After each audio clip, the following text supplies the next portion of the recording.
Olá, eu sou o Christian Pablo Eu sou o Padre Gabriel Natan e você está no Convocação Podcast.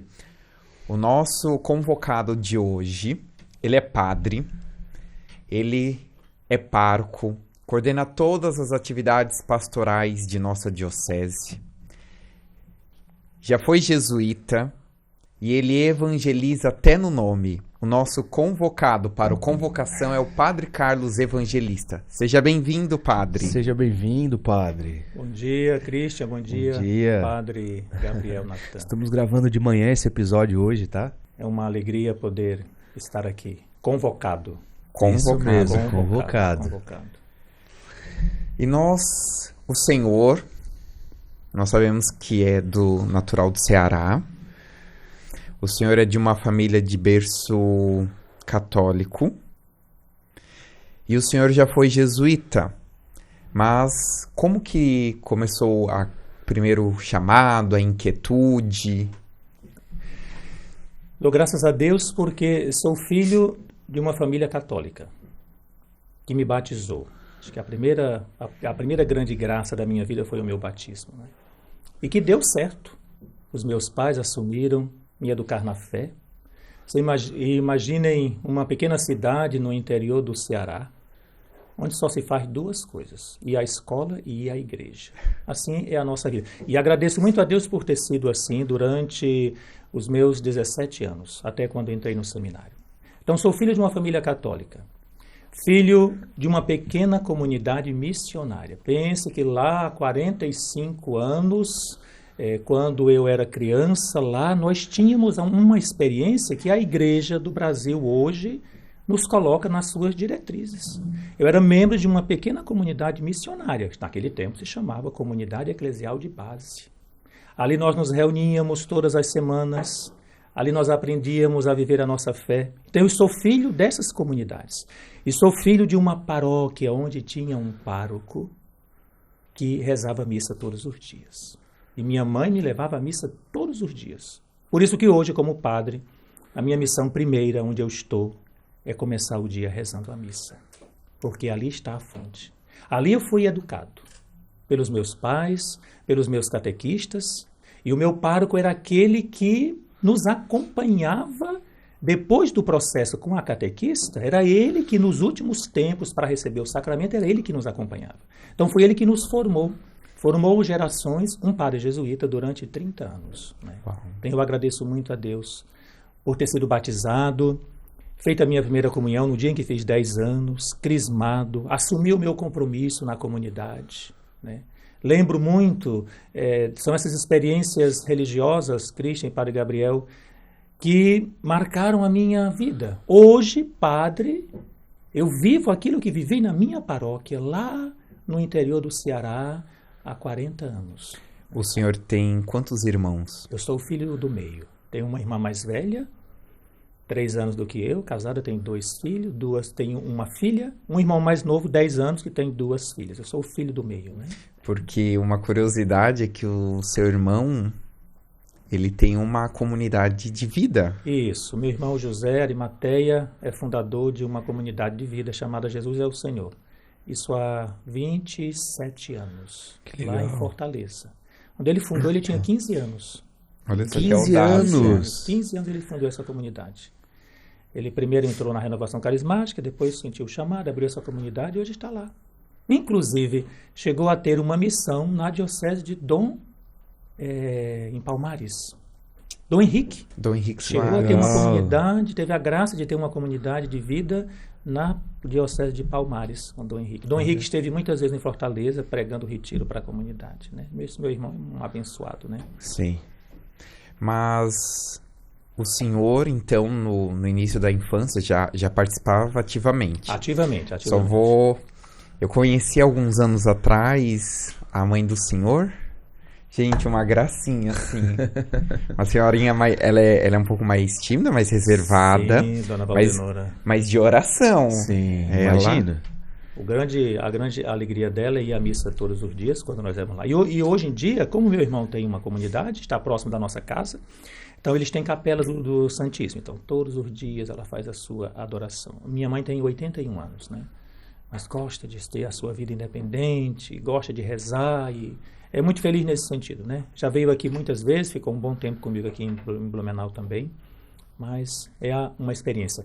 Devo a ela porque era o meu avô materno, o seu Zacarias, quem nos legou essa experiência de fé. É mais a família da minha mãe que é mais religiosa, do meu pai se descobriu mais tarde. Mas era o meu avô que, morrendo aos 96 anos, deixou um legado extraordinário para a família, né? Morava conosco, era ele que ia conosco à missa, que nos ensinava, que nos acompanhou. Então é uma memória muito bonita que eu tenho nesse sentido. Então eu comecei muito cedo, muito antes de fazer a primeira comunhão, nós já estávamos na igreja, como sacristão, tocar o sino, a liturgia. Depois começamos, depois da catequese da primeira comunhão, entrar no grupo jovem, que era o nosso pároco que nos acompanhava. Era ele que estava em todas as nossas reuniões. Então ele foi um homem que realmente formou as nossas gerações. Formou. Tinha uma biblioteca na secretaria paroquial, onde nós todos éramos convidados a emprestar os livros. Então líamos bastante, conhecíamos. Ele era muito próximo, muito cativante, né? Ele era um missionário jesuíta canadense. De uma das famílias aristocratas do Canadá, dono de uma empresa de comunicações. Ele e o irmão, 2 jesuítas. Um era professor na Gregoriana, ele veio ao Brasil, começou pelas favelas do Recife, depois veio para o Ceará e esteve 30 anos nessa cidade chamada Capistrano, em Fortaleza, no interior. Depois de 30 anos, esse homem já tinha o quê? Uns 80 anos, a congregação pediu que ele fosse morar na casa dos vocacionados. E ele foi para dar testemunho. E viveu ali muito bem. No ano em que eu vim para Blumenau, em 2009, ele estava na casa dos idosos padres. Mas lúcido, numa cadeira de roda, lúcido ainda. Conversei com ele antes de vir para cá. E qual era o nome dele? Padre Bernardo Buraçá. Um santo, com certeza, aquele homem, né? E o senhor, então, com os 10 anos, recebe a primeira Eucaristia. E quando começa a inquietude vocacional?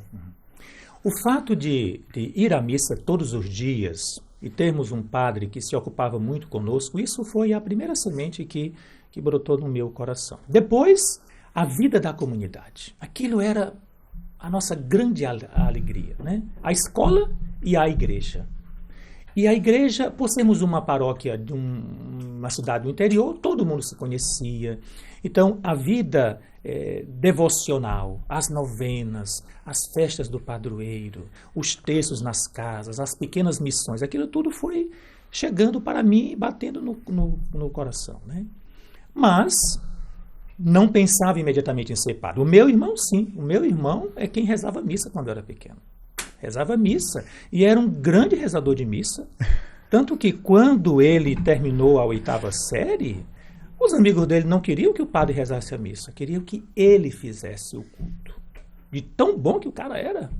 Veja, mas eu nunca rezei missa. Aí, vamos lá. Entender como é que é esse negócio.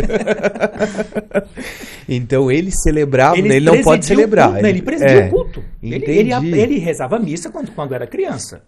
Mas também nós tínhamos diferença de 10 anos. Então ele foi crescendo também.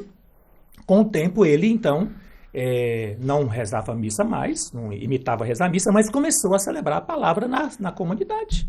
E rezava muito bem, presidia o culto muito bem. Então era reconhecido naquilo lá como um grande pregador que ele é hoje, né? O irmão do senhor foi também uma peça muito importante no processo. Muito importante. Na descoberta da vocação do padre. Isso também, o zelo que ele tinha, né? A minha irmã, por outro lado, deixou o catolicismo no ano em que eu entrei no seminário. Foi para a Assembleia de Deus. O equilíbrio é tudo, né? Interessante. Foi para a Assembleia de Deus, no mesmo ano em que eu fui para o seminário, ela foi para Fortaleza estudar. Hoje ela é enfermeira, então ela seguiu. E continuou lá, e seguiu lá. Seguiu lá. Hoje não mais, hoje ela está mais assim, mas durante muitos anos ela esteve na Assembleia de Deus, né? Entendi, pai. Mas muito equilibrada nesse sentido, nunca foi motivo de dificuldade entre nós, é uma irmã muito querida, né? Sempre nos demos muito bem. Sim. Respeitando, né? E ela seguiu o caminho. Nós temos muitos parentes que são da Assembleia de Deus, né? Do ramo da família da minha mãe. Mas a vocação foi amadurecendo nesse contexto. Mas a raiz, o berço era católico. Católico. Nossa família, da parte do meu pai, da minha mãe, perdão, sempre muito católico. Sim. Muito católico. aqueles católicos mesmo de celebração, né? Nós morávamos na cidade, né? E havia muitos parentes do interior, dos sítios, das fazendas. Todos os domingos, a primeira coisa era a Santa Missa. Na nossa cidade, no nosso tempo, imaginem o que era o poder da igreja, o poder de um sacerdote santo. Nenhum comércio abria no domingo. Nenhum. Ninguém se atrevia. Primeiro ato da vida daquela cidade era a Santa Missa às 8 da manhã. Era isso, era o centro. Ali, a missa era o centro da vida. Né? Se para nós, diariamente, a missa era o centro do dia, por exemplo, eu estudava à tarde, voltava da escola e ia para a missa. No final de semana, nós íamos a todas as missas, sábado à noite, domingo de manhã, domingo à noite, porque era aquilo que era a grande força, né? Estar juntos e rezar e cantar e organizar as coisas na igreja. Então, o meu berço vocacional foi ali. Ali eu aprendi, né? Interessante, né? Porque parece que ele fala de algo do século, assim, de 1800, né? Não! Mas é muito recente, né? Segundo, padre, assim, 71. Como que foi a descoberta do senhor, assim, para a vocação, né? Quando que o padre Carlos descobriu que queria ser padre? É isso. Fui convocado para Fui ser padre. convocado. Então, quando eu comecei o ensino médio, o mundo se abre uma outra porta, mesmo naquela pequena cidade, né? O ensino médio nos coloca diante de uma realidade de escolhas, né? Sejam profissionais e decisões de vida. Então, ali eu comecei a participar dos encontros vocacionais na minha diocese. A minha diocese se chama Quixadá. A minha paróquia de Nossa Senhora de Nazaré, Capistrano, pertence à diocese de Quixadá, em pleno sertão do Ceará. Uma catedral linda, dedicada a Jesus, Maria e José. Comecei a participar dos encontros mensais, e ali realmente o tema vocação começou a soar para mim. Despertar. O despertar vocacional foi ali, a partir realmente dos encontros. Porque enquanto estava na paróquia, vivendo, era uma realidade que me cativava bastante. Mas na hora de ser convocado, foi a partir das experiências dos encontros. Eu lembro, Padre Gabriel, dos encontros vocacionais, que hoje eu vou ali contigo e os meninos. Que coisa bonita. Eu tenho uma lembrança tão bonita disso, né? Inclusive, no tempo em que eu estava nos encontros vocacionais, eram conduzidos por 4 padres da diocese de Quixadá. Ah, não era então jesuíta? Não, os jesuítas vieram depois. Primeiro eu fiz caminho com os diocesanos. Dos 4 padres que nos acompanhavam, olha só. 2 morreram, um deixou o sacerdócio e um é padre até hoje. Inclusive foi pároco depois na minha paróquia, um desses que me acompanhou lá, né? Então, nos encontros vocacionais é que eu senti o chamado, eu confirmei realmente, né? Na convivência no seminário, era um seminário onde eram cuidados por irmãzinhas chamadas Josefinas. São José já estava lá atrás na minha vida. As irmãzinhas Josefinas que tinham o carisma de cuidar dos seminários. A vocação delas era ou estar nas casas paroquiais, ajudando os padres, ou nos seminários. Então, ali nos encontros eu fui convocado. E ali eu comecei a pensar mesmo, quero ser padre. Comecei a amadurecer, rezar a minha vocação, né? Fiquei 3 anos. Quando eu terminei o ensino médio, lembro que o meu pároco era jesuíta, né? Quando eu terminei o ensino médio, eu fui convidado para fazer um encontro vocacional com os jesuítas. E eu fui. E ali o Senhor me botou de cabeça para baixo, né? O contato com a espiritualidade ignaciana, a vida religiosa. O nosso pároco era jesuíta, mas como ele morava sozinho, então a vida religiosa não passava pela vida de santidade dele, um homem muito coerente, muito de oração, muito justo, muito paterno, mas essa dimensão do carisma não sobressaía. Mas quando eu fiz a experiência chamada Férias Vocacionais, foi ali então que eu disse, olha, eu quero ser padre. É isso. Eu quero ser padre, é isto, eu já tenho certeza. Mas ali na hora, a vida religiosa me chamou. E Santo Inácio de Loyola me cativou profundamente. Santo Inácio de Loyola, o fundador dos jesuítas. E ali eu comecei um caminho com eles, né? Então, ali dentro da ordem, né, do carisma jesuíta, que o padre viu que vou ser um sacerdote. Eu fiquei 15 anos na ordem. Certo. 15 anos na ordem. O senhor entrou no dia 11 de fevereiro? Fevereiro de 1989. O padre poderia Há 35 explicar um anos. pouco, o pessoal de casa também, sobre a ordem? Eu acho interessante. Então, na igreja nós temos, vamos pensar que toda a igreja está organizada em dioceses. É a Certo. única organização que existe, chamada igreja particular. Nós somos da igreja particular diocese de Blumenau. Então, a base da experiência dos padres é a vida diocesana. Um padre ligado a um bispo, né, a um presbitério, deve obediência ao bispo, está ali. Mas também na igreja, o Senhor Jesus suscitou carismas, famílias religiosas, dons para a igreja. Ou seja, vamos lá, a mais antiga, uma das mais antigas, né, vamos pensar nos beneditinos, né, Certo. fundado por São Bento de Núrcia, lá no século V. Depois vieram os mais conhecidos, os franciscanos, os carmelitas, né? E os jesuítas, fundados em 1540 por Santo Inácio de Loyola. Então, os religiosos, que pertencem a uma família religiosa, a uma ordem religiosa ou a uma congregação, têm uma estrutura dentro da igreja, mesmo que todos estejam vinculados a um bispo. Por exemplo, vamos pensar. Aqui em Blumenau, nós temos a diocese, tem um bispo, Dom Rafael, e dentro da diocese nós temos congregações religiosas. Aqui em Blumenau temos os franciscanos, que estão no Santuário Nossa Senhora Aparecida, na Itupava Norte. Temos os verbitas em Timbó, temos a Terceira Ordem Regular em Benedito Novo, temos os carmelitas em Navegantes, temos os vicentinos lá em Pissarras, o padre Joelso, veja. Então, são carismas dentro da igreja. Então, eu vivei durante 15 anos num carisma chamado Companhia de Jesus, fundado por Santo Inácio de Loyola. E recomendo assistir o filme. Tem um filme, aqueles que gostam de Santo Inácio. Ele é muito bem feito, assim, é um filme muito bom.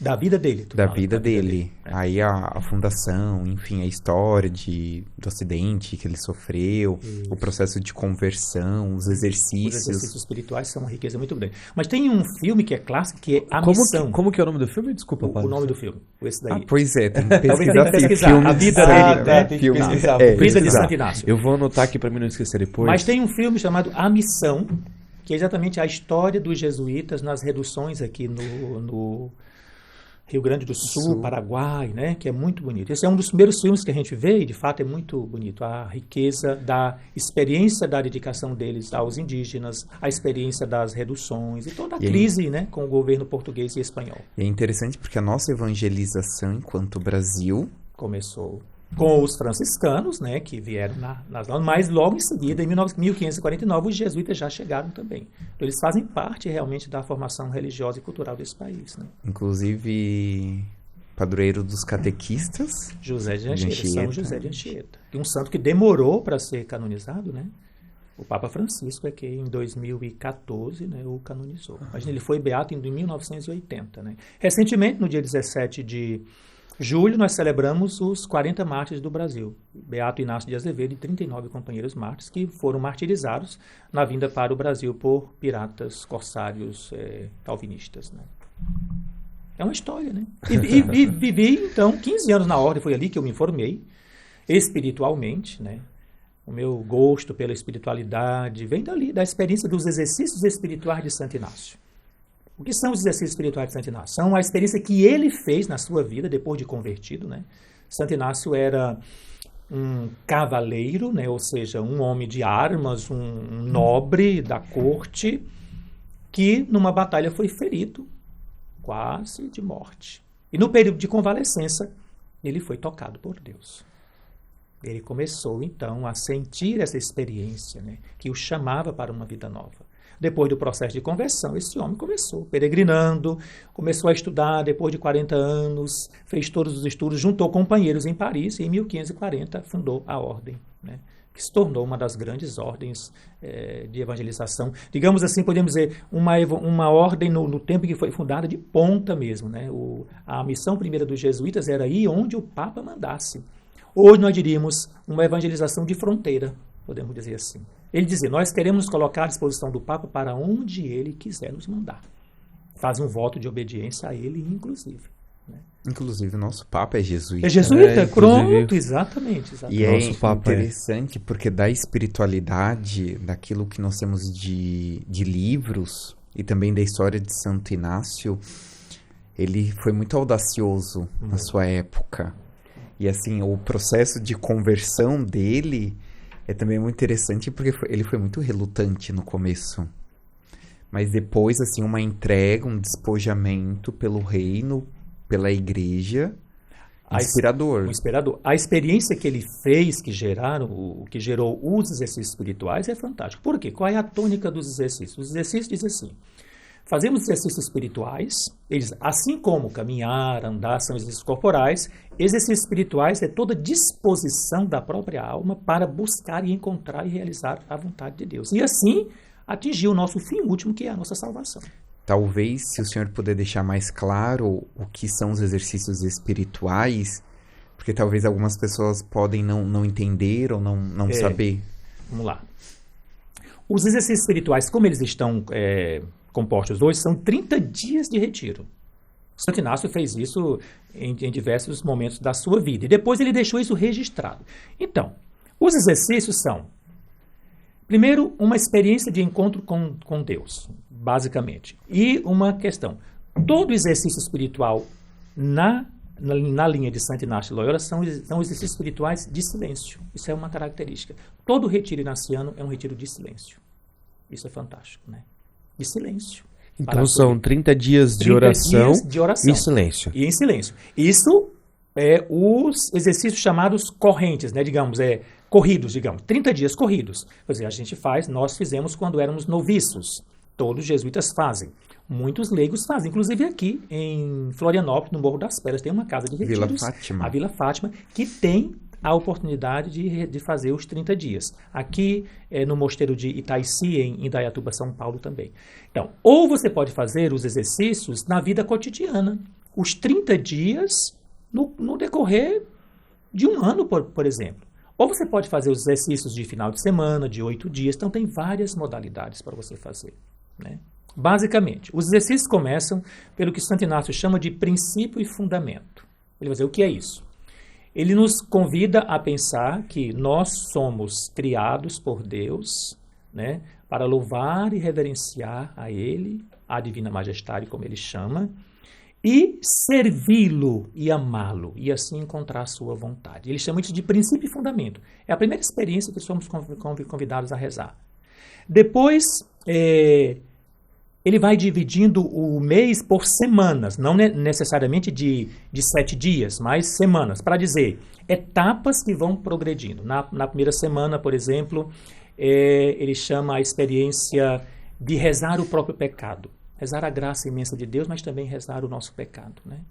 A partir da segunda semana, rezar os mistérios da vida de Cristo, porque estamos procurando encontrar a vontade de Deus. Rezar a vida de Cristo, seguir com Ele e fazendo opções por Ele, até chegar no final do retiro, naquilo que ele chama de contemplação para alcançar o amor, que é a entrega plena, né? Quando ele reza, tomai, Senhor, e recebei toda a minha liberdade, a minha vontade, tudo que eu sou e tenho, né? Dá-me apenas a vossa graça, né? Isso já será para mim o suficiente, não quero mais nada pedir. Veja, rapidamente assim, mas, claro, você tem muitas oportunidades de conhecer e ler sobre os exercícios espirituais, que são um patrimônio da Igreja, né? Os exercícios espirituais de Santo Inácio são um patrimônio da Igreja Católica, reconhecido, confirmado pelo magistério, por muitos papas, muitos santos que puderam fazer essa experiência. E hoje é uma experiência também para muitos leigos, né? Para os leigos existe uma experiência chamada Comunidade de Vida Cristã. São leigos inacianos, né? Muito presentes em Rio, São Paulo, Minas Gerais. Creio que aqui em Florianópolis também deve ter grupos, né? Porque tem um colégio catarinense que é dos jesuítas, né? Nova Trento, durante muitos anos, os jesuítas estiveram tanto no santuário, na paróquia São Vigílio, como no santuário. E ali, por causa de um padre jesuíta, que o último reitor jesuíta do santuário era o padre João Schneider, um catarinense de São João do Oeste, que fez teologia comigo. Foi graças a ele que eu pude rezar a minha primeira missa na Capela do Santíssimo do Santuário de Santa Paulina, no dia 11 de junho de 2012. Fui ordenado no dia 10, domingo à tarde. Segunda de manhã, rezei minha primeira missa lá. Então o senhor entrou com 17 anos. 17 anos. E aí o Fiz senhor... 18 já no seminário, na companhia. Então o senhor ficou 15 anos. 15 anos.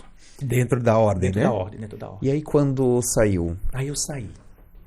Estava na teologia. Ah, o senhor não terminou então? Não, eu terminei a teologia. Deus me deu a graça de terminar a teologia em Fortaleza, no Seminário da Prainha, onde estudou Padre Cícero, Dom Helder Câmara e muita gente boa. Deus me deu a de fazer E agora um semestre. Padre Carlos. Agora Padre Carlos Evangelista. Estudei ali, era uma coisa muito curiosa. Então eu fiquei na ordem, fiz todos os estudos, fiz a escola vocacional, fiz o noviciado, o juniorado, trabalhei nos colégios durante muitos anos, né? Aí morei fui primeiro para Olinda, né? A minha primeira, depois de Fortaleza fui para Olinda, depois fui para João Pessoa, na Paraíba, depois para Belo Horizonte, voltei para Recife, voltei para Belo Horizonte, né? As casas de formação da companhia são em muitos lugares. Eu estava no meu terceiro ano de teologia. Então, por que eu saí da companhia? Naquele ano, nós tínhamos um projeto de formação que nos bateu muito assim, no sentido, nós estávamos próximos da ordenação já. Já estava até quase encaminhado tudo. Isso era que ano? 2003. Só que naquele ano, o processo de formação foi muito conturbado na nossa casa, na nossa experiência, na nossa comunidade de teologia. Nós começamos a ter muitas dificuldades em compreender o alcance daquele projeto. E nós começamos a discutir muito sobre isso. E chegou num ponto em que as coisas ficaram bem difíceis assim, né? Inviáveis até. Os meus colegas diziam assim, nós estamos muito próximos de nos ordenar, né? Vamos ficar quietos assim, vamos deixar passar. E eu não consigo fazer isso, né? Eu não podia dizer assim, não, eu vou deixar passar isso tudo porque a ordenação está quase pronta. Eu digo, não. Eu acho que eu te entendo. Depois de viver tudo isso, depois de ter feito tantas experiências, de ter sido jesuíta durante 15 anos, né? Eu deixei de ser jesuíta, mas eu sou inaciano até hoje. Muito do que eu faço hoje. Inclusive, na nossa paróquia, temos uma casa de retiro Santo Inácio de Loyola, ali na Cristo Rei. É porque a espiritualidade... A espiritualidade é fantástico, né? Quem descobre não foge. Então, naquele ano, no meio do ano, então, eu voltei para Fortaleza. Deixei o centro de estudos, pela inviabilidade de continuar ali, outra das discordâncias em relação ao plano de formação com o superior, e voltei para uma paróquia da companhia em Fortaleza. E ali eu continuei a fazer a teologia. Foi quando eu, morando em Fortaleza, saí de Belo Horizonte, vim morar em Fortaleza, e então fiz um semestre no Seminário da Prainha, que é um seminário centenário, né, um famoso do Ceará, que formou gerações, né. Foram, durante muitos anos, os padres sulpicianos, que foram os responsáveis pelo seminário. Os mesmos do célebre seminário de São Sulpício, em Paris. Você imagina a qualidade, né, da formação que havia ali. A importância, né, a riqueza daquela espiritualidade daqueles homens. Né? E ali, naquele ano, voltando para Fortaleza, então, entrei num discernimento para ver, então, se valeria a pena continuar ou não. E cheguei à conclusão de que não. Rezei bastante e com muita liberdade, com muita tranquilidade e paz, cheguei à conclusão de que deveria sair. Então, fiz o meu pedido de renúncia, pedi ao Papa a renúncia dos votos, então isso porque eu tinha votos perpétuos. A Companhia de Jesus faz votos perpétuos depois do noviciado, mas não solenes. São perpétuos já depois do noviciado, mas não solenes. Então, por isso que precisa pedir licença ao Papa para deixar a ordem. Fiz o pedido, então fui aceito. Aí voltei a morar com os meus pais em Fortaleza. Aí entrou um novo capítulo na minha vida. Os seus pais, então, já tinham se mudado? Já estava em Fortaleza. Aí começou um novo capítulo na minha vida, que foi ser professor de ensino fundamental. Aquilo era uma maravilha. Gente, eu não sabia disso, não. Professor de ensino fundamental. O nome da escola era Guri, Colégio Guri. Em Fortaleza, Guri, né? Nossa. Coisa de...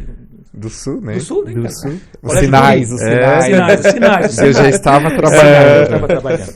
Então, fui trabalhar nessa escola, trabalhava com ensino fundamental, 3º e 4º ano. Piazada-se de 9, 10 anos. Ai, que legal. Aquele gás todo, aquela maravilha. Bem quietos, mas Aquela piazada que gosta de trabalhar. Você propõe a coisa, eles estão ali prontinhos para fazer. Eu trabalhava com português, eu era formado em pedagogia já, né? Então pude trabalhar por causa disso. E português, história e geografia. Ai, que coisa boa. Fiquei ali uns 4 anos com eles, né? 4 anos. Fiquei trabalhando, trabalhava o dia inteirinho, lecionando. Aí morava próximo da escola, me engajei numa comunidade, não podia deixar, né? Aí fui trabalhar na liturgia, numa paróquia chamada São Judas Tadeu, uma outra comunidade assim abençoada, né? Foi muito bonito. Depois, quando fiquei padre, rezei missa com eles ali, pude me confraternizar. E depois de tantos anos, padre, pude reencontrar os meus alunos. Ai, que já legal. Formados, né? Que coisa bonita. Que satisfação, né? Em poder contribuir com a formação daqueles. E em 2008, vim para Curitiba. Trabalhar em São José dos Pinhais, numa colônia de ucranianos. Olha que coisa interessante. Isso também, assim, a vida nossa, a vida... Trabalhava numa escola, como professor numa escola estadual dirigida por freiras ucranianas. Pense numa escola bem dirigida, porque eram freiras, né? Eram elas que, uma pequena comunidade de produtores de morango. Ali fiquei um ano, morango, né? Fiquei um ano ali trabalhando, era funcionário do estado, do governo do estado do Paraná. E em 2009, vim para Blumenau. E a minha vinda para Blumenau tem a ver exatamente com a Companhia de Jesus. Por quê? Eu e o padre Josué entramos no seminário no mesmo ano. O padre Josué, que hoje é pároco de Nossa Senhora da Penha, chanceler da diocese. O padre Josué entramos no mesmo dia, 24 de janeiro de 91, em Salvador. Começamos o noviciado juntos. O padre Josué deixou a ordem antes de mim e veio para cá. E me chamou, vem trabalhar em Blumenau. Falou com o Dom Angélico, só que o Dom Angélico já tinha pedido a renúncia, então não podia acolher. Ele disse, padre Josué, acolheu Carlos na sua paróquia, até o próximo bispo chegar. E vim, cheguei aqui em 2009, que foi o ano em que Dom José chegou. E é interessante, porque o senhor já foi para Cristo Rei. Eu fui para Cristo Rei, onde eu estou. É a sua primeira paróquia. Em primeiro lugar, eu cheguei em Blumenau na Sexta-feira Santa de 2009, na Cristo Rei. E eu achei interessante que eu estava no caminho vindo para cá, eu me recordei desse fato e eu pensei bem assim. Ele começou a missão... ele começou, no caso, na diocese pela Cristo Rei, e oficialmente a sua primeira paróquia como pároco. Porque na São João Batista foi só... Eu era administrador de uma área pastoral. A primeira missão foi Cristo Rei. Eu pensei, nossa, que sinais, né? Achei interessante. E aí o senhor veio... E o processo de acolhida? De acolhida, então. Cheguei aqui, fiquei... Quando o Dom José chegou, então eu estava na Cristo Rei. Padre Josué, então, me apresentou a Dom José. E em outubro de 2009 fui admitido para 2 anos de experiência, de conhecimento, né? Pensando, o projeto seria 1 ano em Florianópolis, no seminário, e 1 ano numa paróquia. 2 anos de experiência. Então, fevereiro de 2010, fui para Florianópolis, era o primeiro ano do Padre Mário, como reitor. Então, comecei a formação lá. Como eu já tinha teologia pronta, então, ia para as aulas da Faculdade de Teologia, participava de algumas disciplinas, mas a grande maravilha era ir na biblioteca estudar. Aquilo era maravilha demais. Não tinha preocupação de ter nota. O Padre Carlos é um padre muito culto. Toda conversa com o Padre Carlos é uma aula, praticamente, né? Então, ir para a biblioteca era uma maravilha, estudar. Eu não tinha que... Né, eu trabalhava as disciplinas, mas não precisava... Era aluno ouvinte? Eu era aluno ouvinte, muito bom. Aí, no meio do ano, eu estava fazendo o meu retiro de 8 dias, inaciano, em São Leopoldo, no Centro de Espiritualidade de Cristo Rei. Recebo uma ligação no meio do retiro, vão me chamar, dizendo, o teu bispo está te chamando. Oi? Opa. Era o Dom José, dizendo assim, quando voltar de São Leopoldo, passe em Floripa, busque suas coisas e venha para Blumenau. Você vai trabalhar comigo. Na Cúria, como secretário dele, né, e tudo mais. Ainda bem que ele já disse, porque se ele falasse bem assim, você passa suas coisas, pega e já vem que eu quero conversar com você. Já não ia mais nem dormir, né? Esse tamanho da ansiedade. Haja Rivotril, né? Não, aí como ele já disse o que era, então, aí voltei, aí vim cheguei aqui em final de julho de 2010, e fui morar no seminário na Itupava Central. E ali é onde morávamos com o padre Almir, né? O Dom José já morava ali no seminário naquele tempo, os meninos João Berto, padre Marco Aurélio, todo daquele tempo lá, né? Então, comecei a trabalhar na Cúria no dia 9 de agosto de 2010. E nunca mais saiu. Nunca mais saiu. São 14 anos já, né? Aí comecei a trabalhar com o Dom José. Foi graças a isso, olha como Deus é bom. Graças a isso eu pude, 6 meses depois de entrar na diocese, já conhecer toda a diocese com ele, né? Nosso primeiro compromisso com ele foi ir numa reunião da ACIB, da Associação Comercial e Industrial de Blumenau. Ainda era ali no Neumarkt. Primeira reunião, não esqueço, né? Um dia eu vou escrever o livro das memórias de secretário do bispo. Eu quero ler. Tão interessante. A primeira era praticamente, ele tinha chegado em abril, Dom José, então agosto era pouco tempo. Então ele foi nessa reunião da CIB e ali a primeira coisa que a presidenta falou para ele, quando ele chegou na reunião, foi falar do sentimento que eles tinham pelos franciscanos terem saído da catedral. É impressionante, né? Mas ela é uma dor tão doída que aquela mulher tinha. Isso já fazia tantos anos, né? Mas é tão bonito. Eu achei aquele tão bonito porque era um sentimento tão porque de já faz muitos anos que eles saíram, isso? Já tinha muitos anos. Era 2009, eles saíram em 2003 ou 2004. É, né? já faz Quando muitos anos que eles estão lá no santuário, né? Aí o que acontece? Mas aquilo eu gravei porque era uma coisa tão bonita dela, de agradecimento pela vida deles, sem nenhuma, ela não tinha assim uma coisa, não, ela apenas falou pro bispo, era o bispo, ela estava dizendo pro bispo, né? Então aquilo me marcou. E a primeira paróquia que eu fui com o Dom José foi na paróquia Nossa Senhora da Glória no Baú, a única paróquia com estrada de chão naquele tempo até lá, 18 de agosto de 2010, para a novena de Nossa Senhora da Glória. Então eu comecei a trabalhar com o Dom José, conheci todas as paróquias, aprendi a conhecer Blumenau por conta disso, né? Eu tinha que me virar, eu dirigia para ele, né? Eu dirigia, não tinha Waze, né? Sim. Eu dirigia, eu carregava as malas, eu preparava todas as roupas dele, tudo que ele precisava, eu preparava a liturgia. Era cerimoniário. Era cerimoniário. E era secretário também, né? Então, viajávamos muito. Graças a Deus, né? Assim ele pôde me conhecer e no final de 2011, então fui ordenado, dia 8 de dezembro, fui ordenado diácono na paróquia Imaculada Conceição da Vila Nova. Era 8 de dezembro, né? Fui ordenado ali. E naquele dia, então, 6 meses depois, 10 de junho, fui ordenado padre. Aí fui destinado para a paróquia maravilhosa São José Operário, para trabalhar com um santo padre chamado Marcos Zimmermann, né, a quem eu tenho assim um grande amor, uma grande admiração, um amigo e um irmão muito querido.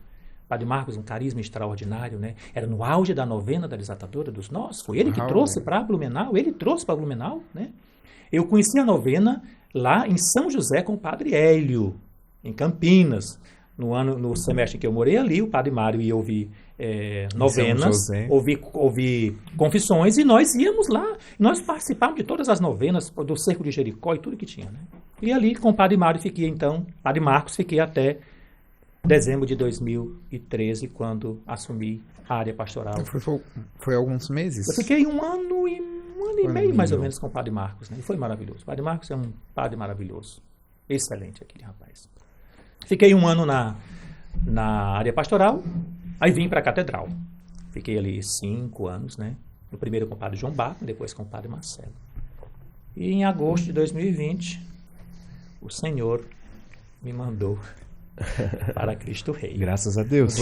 Um dia de cruz e glória. Glória a Deus. Amém. Amém. E como que vem sendo esse trabalho do padre hoje, né? Com a comunidade, dentro da paróquia Cristo Rei? Como é que está sendo esse desafio que foi imposto, né? Então, assim, Cristian e Padre Gabriel, veja, qual é a minha maior alegria? Minha maior alegria são as crianças. Os pequenos que vão chegando. Porque são sinal de esperança, né? Hoje nós somos uma paróquia com muita participação de jovens famílias jovens, com muitos filhos, graças a Deus. Né? Eu me atrevo a dizer até, desculpa, padre, te interromper, que hoje a Cristo Rei é a paróquia que mais tem crianças inseridas na comunidade. É impressionante, Padre Gabriel, a quantidade de jovens que a gente vê nas missas, a quantidade de crianças. É impressionante. Isso a gente vai na celebração no domingo de manhã e no domingo de meio-dia a gente fica conversando. Olha, vocês viram, né, a quantidade de crianças que tinha hoje? Nossa, cada vez está tendo mais crianças. E isso de fato mexe muito com com a gente de ver a quantidade enorme de jovens, né? De futuros jovens que estão nascendo e crescendo na igreja. Exato. E é bem vou dizer, é bem, como é que eu posso te dizer? É uma coisa que não é comum da gente ver nas outras paróquias, né?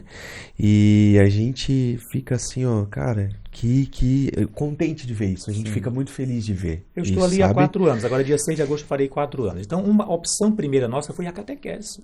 Mas o senhor entrou em um período bem conturbado. Da pandemia. E como foi? Porque, de um certo modo, ninguém te conhecia. O Padre Carlos... A Cristo Rei me conhecia porque eu já tinha trabalhado Sim, ali, né? mas não o trabalho como padre. Exatamente. E como foi essa adaptação de fazer o evangelismo, a evangelização em um período pandêmico, sendo a primeira paróquia? Olha só.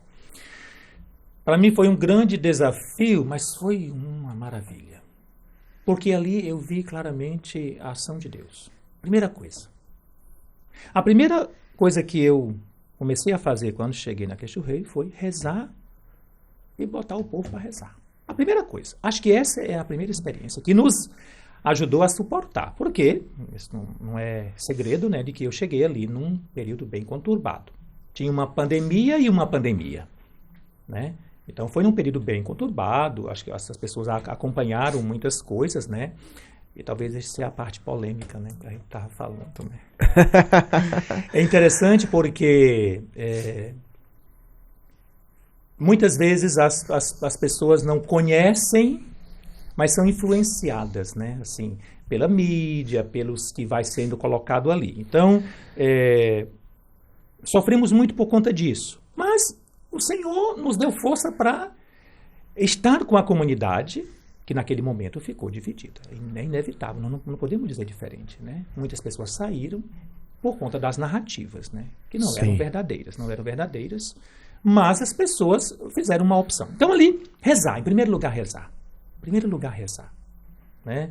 Era um pessoal que já tinha o hábito, né? O padre Josué ficou ali durante 12 anos e era muito primoroso nessa dimensão, né? De oração, até porque foi um jesuíta também. Então nós retomamos esse caminho da oração.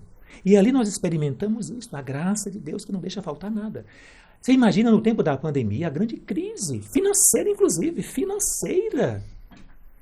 com aquela estrutura enorme, um povo reduzido. Né? No mês em que eu cheguei ali, nós tivemos 94 dizimistas. Uau. 94 dizimistas. Né? Veja, é uma queda assim drástica. Imagina. E tínhamos que continuar fazendo as coisas, continuar administrando Sim. e cuidando. Né? Mas até um ponto, talvez eu acho que eu nunca tenha nem colocado isso para o Senhor, mas no ano 2020, ali após um mês e pouco que o Senhor estava... Nós tínhamos recém voltado para o seminário, nós estávamos em um período em casa, que ficamos 7 meses, e aí nós ficávamos os seminaristas divididos. Um final de semana, alguns ficavam na Cristo Rei e outros na Catedral. Então, de um modo geral, e depois nós fizemos o nosso retiro anual com o Senhor na paróquia. E aí ali foi um momento em que o Senhor ele falou muito ao meu coração, porque nós podemos ver assim aquilo que o Senhor estava fazendo e se entregando para que as coisas na paróquia elas pudessem acontecer. Eu me recordo de que naquele final de semana que teve o retiro, a paróquia ficou tanto sábado quanto domingo em adoração. Né? Teve a guarda do Santíssimo na parte da noite para celebrações, mas se ficou em adoração. E por mais que eram poucos, que tal, né, de toda a paróquia, e hoje daqueles que voltaram, mas tiveram muitos que foram, assim, que se manteram fiéis àquela proposta. E por nós termos feito essa opção de primar pela oração, é isso que foi reconstruindo a paróquia. Reconstruindo. Pela Eucaristia. Logo depois nós começamos a rezar a missa todos os dias. E há uns 2 anos, mais ou menos, começamos a adoração todos os dias. Às 5 da manhã nós abrimos a igreja e começamos a adoração silenciosa, durante 1 hora de silêncio diante do Senhor.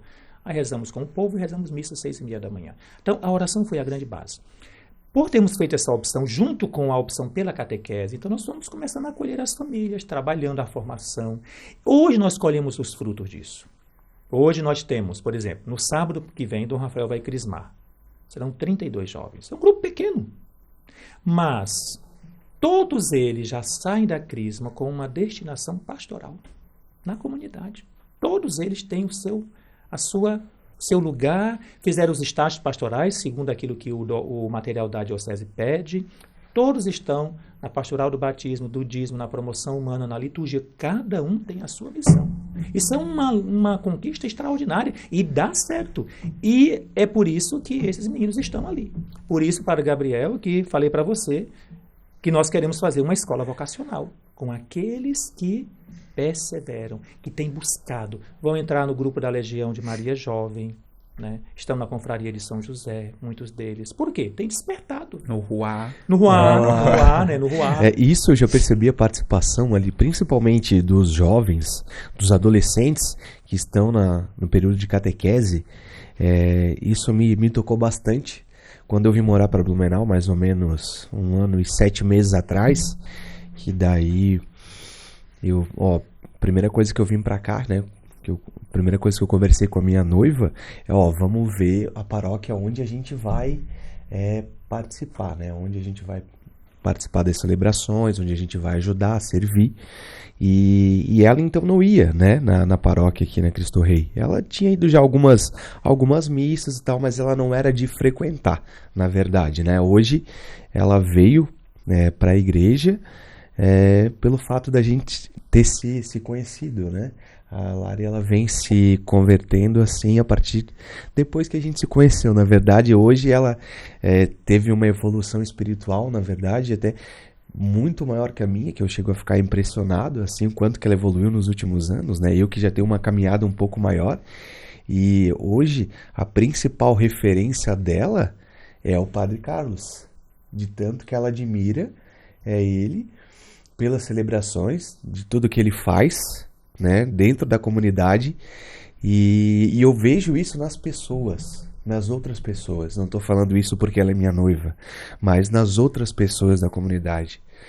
Tanto a gente estava conversando em off aqui antes, né, que toda missa é uma homenagem diferente, né, mas o Padre Carlos, ele é um padre muito querido pela comunidade. Isso eu precisava falar.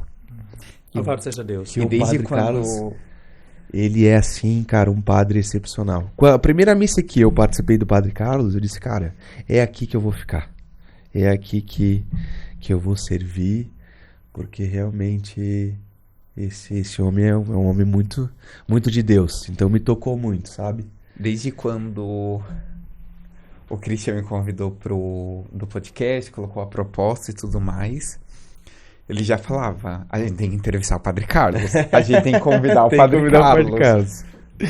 Foi um pouco difícil, o que ele tem a agenda muito agitada. Muito agitada, né? Mas graças a Deus hoje ele está aqui, estamos gravando, né? Graças a Deus. Graças a Deus. É tão bom falar dessas coisas, né? Acho que é para agradecer. Eu gosto muito disso, agradecer a Deus, né? Cada manhã, quando nós começamos a adoração, e naquele momento, né, vem essa vida, vem as preocupações, que são muitas, né, claro. Não é fácil uma paróquia com seus desafios no mundo urbano, né, na cultura urbana. E aqui tem um dado que é uma luta mesmo, porque as pessoas, quando pensam em entrar na vida da igreja, elas estão muito acostumadas a pensar em receber um sacramento. A maioria das famílias que vão, muitas vezes, elas querem batizar, casar, como vai buscar um produto, né? E o nosso diferencial é um pouco isso, né? Insistir na vida da comunidade. Então, quando eu vejo ali muitas famílias que batizaram, eu batizei, aquelas crianças todas que estão ali, eu batizei, né? É uma alegria poder ver isso, né? Fiz a primeira comunhão delas, algumas crismei até, porque pedi licença ao bispo, por serem já maiores, né? Então, pensar a vida da comunidade, despertar para esse sentimento de pertença, né? Que é aquilo que está hoje na proposta das próximas diretrizes da Igreja do Brasil, das diretrizes da ação evangelizadora. Sentimento de pertença a uma comunidade. E as pessoas, quando descobrem isso, elas não querem outra coisa. Querem viver, querem ajudar. E ali nós temos uma representação brasileira praticamente toda, né? As pessoas que estão naquela paróquia vêm de vários lugares do Brasil, Sim. né? E isso é bonito também, porque E isso se vai sentem- criando, É, vai criando assim uma... Como é que é? Teresina, né? Teresina, Ronaldo o lá. expoente de Teresina, né? O de São Paulo, do Norte, Rondônia, Pará, Amazonas, os nordestinos, né? Paranaense, gaúcho, e é um pessoal que Cearense. cearense, né? Cearense. O primeiro forasteiro sou eu. Sempre foram convocados, escalados. E as pessoas para estar chegam ali. aqui e se sentem muito acolhidas, né, padre? Agora, e assim, pensemos que tem uma questão muito cultural, né?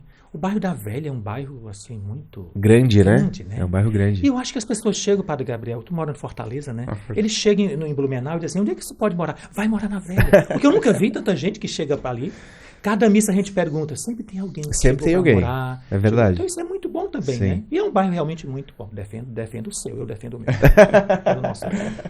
Mas, padre, nós já iremos nos preparando para nós irmos finalizando a nossa conversa. Nós precisaríamos de muito mais de tempo. muito mais tempo. Mas o Padre Carlos, ele vai voltar aí em outros... Vamos fazer a parte 2 aí A parte 2. desse episódio. E eu gostaria de perguntar de lhe pedir se o senhor tem um conselho para dar aos jovens com relação à vocação. Aqueles que às vezes têm dúvidas, estão em um processo de discernimento. O que o senhor teria, se às vezes o senhor quiser direcionar a mensagem para aquela pra câmera. especialmente para a Eu câmera. posso continuar assim, acho que não tem Pode. problema. Claro, não Eles tem vão ouvir, problema. vão saber que Vão. estou... A primeira coisa que eu digo para os jovens é que não pensem assim, não é para mim. Primeira coisa, né? É para você sim, né? O chamado é para você. Eu convivo bastante com eles por conta do acompanhamento, dos estágios, dos coroinhas, acólitos e crismandos, né? Então eu vejo muito potencial. Então acho que isso é a primeira coisa. Acreditar que é possível, né? Com toda a força, criatividade, vivacidade que é característicos de vocês jovens, né? Redescobrir ou descobrir esta maravilha do chamado. A alegria de encontrar a sua vocação, encontrar o seu fazer no mundo e na igreja. O que será? O que é que Deus quer de ti? Né? Está pronto, está disposto, né? Conviver, crescer, as influências hoje, uma grande força que tem as mídias na vida deles. Aproveitar essa força da tecnologia para aprender, para ouvir, para se relacionar, para encontrar Jesus, né? Acho que esse é o conselho que eu dou. Não ter medo, não ter medo. O Senhor diz isso tantas vezes, não tenha medo, né? Eu estou contigo, né? Não deixar passar em vão esta oportunidade. Naqueles agora que eu vejo ali na paróquia, que estão começando, né, a servir, eu vejo tanta alegria, vejo transformações. Eu tenho uma que tem o quê? 15, 16 anos e já fala de conversão. Depois da minha conversão, olha que coisa mais bonita, né? E a influência que vai tendo. Um jovem que consegue compreender o seu chamado vai sendo um testemunho e uma testemunha para os outros, né?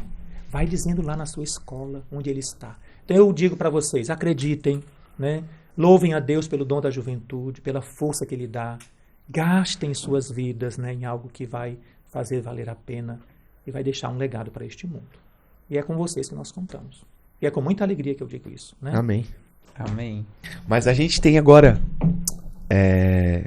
um jogo de pergunta e resposta aqui. Aí o Padre Gabriel vai fazer uma pergunta pro senhor e o senhor responde com uma palavra. Uma palavra. Com uma palavra só. Vamos lá? Podemos ir? Vocação.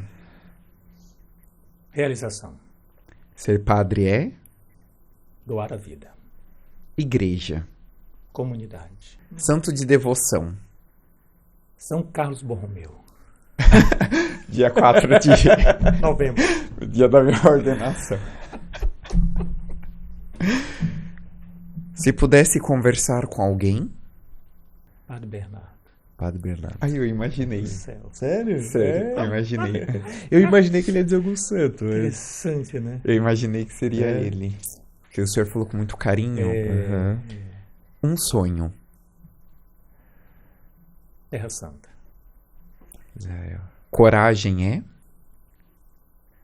Não duvidar. Futuro. Missão. Padre Carlos por Padre Carlos. Um servidor. Se o senhor puder deixar uma mensagem final para aqueles que estão nos ouvindo. Foi uma bela e grata satisfação poder partilhar um pouco da minha vida, da minha convocação.